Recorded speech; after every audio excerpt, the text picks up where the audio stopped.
어서오세요. 괴담 들려주는 낚시꾼 괴담로 괴담집사입니다. 단팬님들 혹시 눈앞에서 일어난 일들이 제발 꿈이었으면 하는, 아마 그런 경험 적어도 한 번은 해보셨을 거예요. 그런데 그렇게 제발 꿈이었으면 했던 이상한 경험이 오랜 세월이 지나도 잊혀지지 않고 말이죠. 꿈이었으면 했더니 오히려 꿈에서 계속 그날 상황이 반복된다면 그럼 어떨 것 같으세요? 이번 이야기는 빠크님께서 보내주신 사연입니다. 빠크님, 사연 제보 감사합니다. 그리고 진작에 감사 인사를 드렸어야 했는데 제작에 큰 도움을 주신 이창주님, 레스큐님, 리사님, 만세님, 톡톡님, 오한마의 주영님, 뽀기님, 정다운님, 윤눈사람님, 김주영님, 희일님, 삼둥맘님, 박근영님 감사합니다. 그럼 빠크님의 기묘한 경험담 괴담집사의 시점으로 떨어보겠습니다.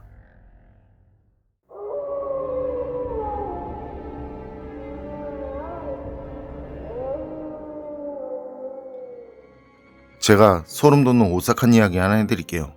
이건 세월이 한참을 지난 지금도 가끔 꿈까지 꿀 정도로 소름 돋고 무서웠던 실화입니다.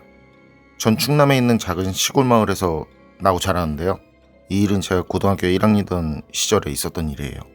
당시 저희 집엔 부모님과 누나, 저, 그리고 쌍둥이 남동생, 여동생이 있었어요. 당시 마을은 시종마을이라고 하죠. 같은 성씨. 그래서 마을 사람들이 대부분 먼 친척 정도 되는 같은 집안 사람들이었고요. 거기가 선산을 낀 마을이고 땅도 집안 땅이고 집들도 오래전부터 있던 집들이 있었는데 마을 사람들은 그 오래된 집들 중에서 빈집이 있으면 그냥 사는 그런 마을이에요. 지금은 집들이 너무 낡아서 몇 채 빼고는 사람들이 다시 지어서 살고 있고요. 그때 저희 식구도 그런 오래된 집에서 살다가 좀 더 좋은, 그런데 그 집도 오래된 한옥이긴 했는데 그 전에 살던 집보다 좀 더 큰 집이라 그 집으로 이사를 해서 살았거든요. 그 집은 대문을 열고 들어가면 작은 마당이 있고 그리고 본체가 중앙에 하나 있고 그 양 옆으로 별채가 둘 있는, 그리고 정면에서 볼 때 왼쪽 별채는 누나랑 여동생, 그리고 본체는 부모님, 오른쪽 별채는 저랑 남동생이 사용을 했었어요. 누나는 그때 고3, 그 쌍둥이들은 중2. 좌우로 있던 별채는 말 그대로 본체와 살짝 떨어져 있었는데 그렇다고 멀리 떨어진 건 아니고요. 한 1m 정도? 그쯤 떨어져서 따로 문을 열고 들어가게 돼 있었는데요. 제가 사용한 별채엔 집 전체 방바닥을 데워주는 그 아궁이가 있었어요. 문을 열고 들어가면 방 안마루와 문 사이에 아궁이가 있는, 그리고 아궁이는 바닥에서 1m 정도 들어가 있었고, 그리고 거기 작은 돌계단이 있어서 그걸 밟고 내려갔다 올라왔다 했었고요. 그리고 본체에서 별채 쪽으로 와서 말을 크게 하면 소리가 다 들렸는데요. 아궁이불을 좀 보라든지 부모님이 절 찾는다든지 아님 밥을 먹으라든지 그렇게 말을 하면 들리는, 따로 별채 문을 열고 말을 하는 게 아니고 말이죠. 가족들은 별채에 있는 제게 말을 할 땐 그렇게 크게 말을 했었는데요. 그날 비가 내리는 날이었어요. 학교를 마치고 와서 자리에 앉아서 공부를 하려는데 비가 내리더라고요. 그런 집은 빗소리가 정말 좋거든요.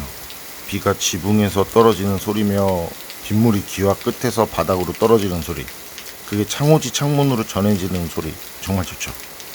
그래서 책을 펴자마자 바로 다시 접고는 창문을 열고 밖을 보고 있었는데 그때 누나가 저녁을 먹으라고 절 부르더라고요. 전 그때 빗소리에 이제 비 내리는 풍경을 보느라 대답을 하지 않았는데 누나가 또 부르는, 그래서 알겠다고 대답을 하고 창문을 닫고 본체로 넘어갔죠. 그리고 주방에 계신 어머니한테 벌써 저녁을 먹냐고. 그런데 그때 어머니는 저녁을 준비하고 계신 거예요. 그리고 그렇게 말하는 절 보시면서 무슨 소리냐고, 아직 저녁 시간이 안 됐는데 배고프냐고. 그래서 아니라고, 방금 누나가 밥 먹으라고 불러서 온 거라고 했더니 어머니가 자다 나오냐고 하세요. 누나는 아직 학교에서 오지도 않았는데 무슨 얘기 하냐면서 말이죠. 그래서 이상하다, 내가 잘못 들었나 하면서, 그렇거든요. 그때 누나는 밤 10시 넘어서야 집에 왔었거든요. 근데 암만 생각해도 전 분명 누나가 절 부르는 걸 들었고, 근데 이렇게 보니까 동생들은 아버지랑 방에서 TV를 보고 있고, 진짜 이해할 수 없는 상황이었죠. 분명 전 잠들지 않았고 졸지도 않았으니까요. 창문을 열고 내리는 빗소리랑 그 지붕 끝에서 떨어지는 빗물들을 보고 있었으니까요. 그런데 없는 누나가 절 불렀고, 누나는 물론 가족 중엔 절 부른 사람이 없고 2번이나 들었는데 대답을 할 정도로 확실하게. 그때부터 좀 무섭더라고요. 전 제 방으로 건너와서 했어 제가 잘못 들었겠거니 하고 책상에 앉아서 책을 펴는데, 그게 책상이라는 게 의자가 있는 그 책상이 아니라 밥상 있잖아요. 나무 밥상처럼 생겼는데 테두리가 없고 좀 다리가 조금 높은 그런 책상이었거든요. 거기에 앉아서 책을 보려는데 책상이 흔들거리더라고요. 마치 한쪽 다리가 짧아서 까딱까딱거리는 것처럼 그렇게 흔들거렸어요. 저는 그러지 않았는데. 그러니까 이게 엄청 신경이 쓰이는 거예요. 그래서 왜 그러지 하고 고개를 아래로 하고 책상 다리를 보는데, 그때 제 방이 문지방하고 그 문하고 살짝 틈이 있었어요. 그런데 그 틈으로 살짝 빛이 보이더라고요. 문을 열면 바로 보이는 건 거기 아궁이거든요. 문 맞은편에 있는 게. 그래서 뭐지 하고 일어나서 바로 문을 열었는데 아궁이 앞에 어떤 할머니가 뒤돌아서 앉아 계시는 거예요. 아궁이가 1m 정도 바닥 밑으로 파져 있다고 했잖아요. 그래서 방에서 보면 하체는 보이지 않고 상체만 보였는데, 그런데도 그 할머니는 허리 아래쪽으로는 흐릿하게 보이는, 그러니까 보여야 될 부분이 안 보이는. 그리고 왜 할머니라고 생각했냐면 그 옛날 사극 같은 거 보면 쪽머리하고 비녀 꽂고 그 머리가 희끗희끗하고 그랬거든요. 그래서 제가 누구시냐고 할머니 누구세요 그랬죠. 그런데 그 순간 아궁이 앞에 뒤돌아서 앉아있던 할머니가 마치 연기가 흩어지듯 사라지는 거예요. 전 그때 기겁을 하고 맨발로 별채문을 열고 뛰어쳐 나갔는데, 그때 누나가 대문 앞에서 비를 맞고 앉아있더라고요. 그래서 전 또 이제 한번 놀래서 거기서 뭐하냐고, 왜 안 들어오냐고 그랬더니 대문 밖에 그 앉아있던 누나가 미친듯이 웃으면서, 그 대문 보면은 이렇게 나무로 만든 문틀 있잖아요. 그 나무 문틀 아래 땅을 막 파기 시작하는 거예요. 그래서 누나 지금 뭐 하는 거냐고 누나 하고 막 불렀거든요. 그랬더니 그때 본체 거실 창문이 열리면서 어머니가 너 거기서 뭐해? 그러시는 거죠. 그리고 그런 어머니 옆엔 누나가 고개를 반쯤 돌려서는 절 쳐다보면서 서 있더라고요. 전 그때 황급히 고개를 돌려서 누나가 서 있던 대문을 봤거든요. 그런데 방금 전까지 문 앞에 앉아서 땅을 파던 그 누나 모습은 보이지 않고 열려있는 대문 밖 광경이 눈에 들어왔는데요. 그때 살던 그 집이 좁은 길 하나를 사이에 두고는 그 맞은편이 산삼묘지라 무덤들이 보였거든요. 그런데 그 무덤 주변에서 여럿이 모여서는 덩실덩실 춤을 추면서 놀고 있더라고요. 근데 이상한 게 다들 검은 그 한복 같은 옷을 입고 있었어요. 대충 봐도 한 30명 내외? 꽤 많았어요. 처음 봤을 땐 소리는 들리지 않았거든요. 그 모습들만 보이고. 그런데 나중엔 즐겁게 웃는 소리까지 들리고, 그렇게 많은 사람들이 검은 옷을 입고 웃으면서 할아버지 할머니들이 추는 그 춤처럼 이렇게 덩실덩실 춤을 추고 있더라는 거죠. 그리고 가운데엔 모닥불처럼 불을 펴놓고. 전 처음에 저 사람들이 저기서 뭐 하는 거지 이런 생각이 들었다가, 바로 그것보다 더 이상한 게 비가 이렇게 내리는데 모닥불이? 이런 생각이 들었거든요. 근데 그때 그 사람들이 제가 쳐다보는 걸 알았는지 저한테 손짓을 하더라고요. 자기네 쪽으로 오라는 듯. 그런데 그게 얼굴이 보이지 않는 거예요. 그냥 검은 그림자. 그림자 같은데 입체적인 느낌. 그리고 그때 스위치가 켜지는 느낌이랄까요? 분명 눈을 떠서 그걸 보고 있었는데 다시 눈이 떠지면서 주변이 보이는. 그때 전 제가 서 있다고 생각을 했는데 마당에 누워있는 상태였고요. 그땐 무섭고 그런 기분도 없었어요. 어머니 말이, 어머니가 저한테 뭐 하냐고 한 뒤에 제가 그 자리에서 쓰러졌다는 거예요. 그래서 어머니랑 누나랑 마당으로 나와서 절 흔들었다고 하더라고요.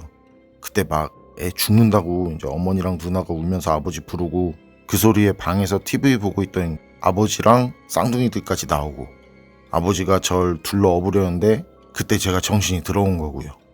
그리고 그렇게 깨어난 뒤에 제가 가족들 얼굴을 하나하나 보기 시작했다는데, 근데 거기까지는 기억이 하나도 안 나는 거예요. 그리고 그 뒤로 거실로 가서 앉아있으면서 숨을 돌렸는데, 그때도 제가 쓰러졌거나 가족들이 달려오고 뭐 그런 건 하나 기억이 안 나더라고요. 그 집 앞 선산 묘지에서 춤추던 사람들, 저보고 오라고 손을 흔들던 그 사람들만 생각나더라고요. 그래서 그걸 아버지랑 어머니한테 말씀드렸거든요. 그랬더니 어머니가 살짝 놀라시면서 그러시더라고요. 30명 정도라고? 그러시면서 제가 대문에서 누나를 보기 전에, 그러니까 창문이 열리고 어머니가 저한테 뭐 하냐고 하기 바로 전에 말이죠. 누나가 어머니한테 그 얘기를 하고 있었다는 거예요. 누나가 버스에서 내려서 집으로 오는데 검은 옷인지 어두워서 검게 보이는 건지 어쨌든 그런 옷을 입은 30여 명 정도가 좁은 논길을 일자로 길게 서서는 덩실덩실 춤을 추면서 걸어오더라고요. 우리 집 앞쪽 선산 묘지 쪽으로 말이죠. 그래서 어머니가 누나 말을 듣고는 그렇게 비가 내리는데 사람들이 우르르 몰려서 그 뭔 일이라고 그렇게 다니겠냐고, 그리고 마을 어른들 다 합쳐도 30명이 안 되는데 뭔 소리냐고 그런 말을 주고받는데, 밖에서 제가 누나를 부르는 소리가 들리니까 어머님 거실 창문을 열고 마당에 있던 절 부르신 거고요. 그리고 그때 제가 누나가 밥 먹으라고 부른 얘기부터 아궁이에서 본 할머니 얘기를 했는데, 어쨌든 그리고 한 달 그 정도 지난 것 같은데, 그때 우리 식구는 그 집에서 나와서는 마을 입구 산 아래쪽에 있는 집으로 이사를 했고요. 그 뒤로 그 집에 뭔 이유가 있거나 뭔 일이 있었는지는 뭐 다들 말들이 없어서 모르지만 실제로 아무 일도 없었을 수도 있고요.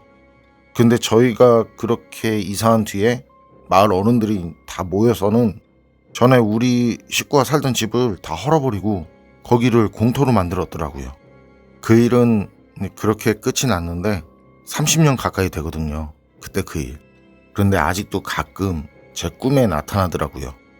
선산묘지에서 덩실덩실 춤을 추면서 제게 오라고 손짓을 하던 그 검은 옷을 입은 사람들 모습이 말이죠. 빠크님 사연은 여기까지인데요. 그런 경험은 저도 있죠. 아무도 없는데 절 불러서 대답까지 한. 그런데 대답을 하고 보니 거긴 저 혼자 있는. 뭐 전 그럴 땐 그러느니 하고 다시 제가 하던 거 하거든요. 말없이 째려보고 있는 것보단 그렇게라도 불러라도 주니 하면서 말이죠. 그런데 아궁이에서 본 할머니, 그리고 선산 묘지에서 비가 내리는데 덩실덩실 춤을 추는 사람들은 수준이 다른 것 같은데요. 여러분 생각은 어떠세요? 판단은 여러분께 맡기겠습니다. 괴담록 오늘 이야기는 여기까지입니다. 그럼 전 다음에 또 다른 사연으로 찾아뵙겠습니다. 늘 건강하시고 평온하세요. 함께 해주셔서 고맙습니다.